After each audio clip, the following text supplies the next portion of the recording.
আসসালামাইকুম। আমি মোহাম্মদ শুকুর Ali, sub contractor. দেখতে পাচ্ছেন এখানে সিঁড়ির রড বান্ধা কমপ্লিট। দেখতে পাচ্ছেন কীভাবে কাজ করা হয়। এখানে দেখতে পাচ্ছেন ডবল খাসি করা আছে, দেখতে পারেন ডবল খাসি করা কাজগুলা এরকম ডবল খাসি তৈরি করতে হবে। এই সিঁড়ির কাজ কমপ্লিট। আমি ছোটোখাটো একটি পেজ চালাই, অনেক রকম হচ্ছে ভিডিও ছাড়ি। রডগুন কীভাবে আমরা সাজাই সেইগুলো আপনাদের আমি দেখাই কীভাবে রডগুন সাজানি। এভাবে রডগুন সাজাতে হবে।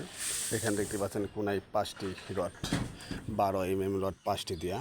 এখানে ধরে দেবেন ওইদিকে 3টি করে 12 mm রড ফুল দিয়ে এই পিলারের থেকে ওই পিলার পর্যন্ত আপনারা এভাবে দেবেন।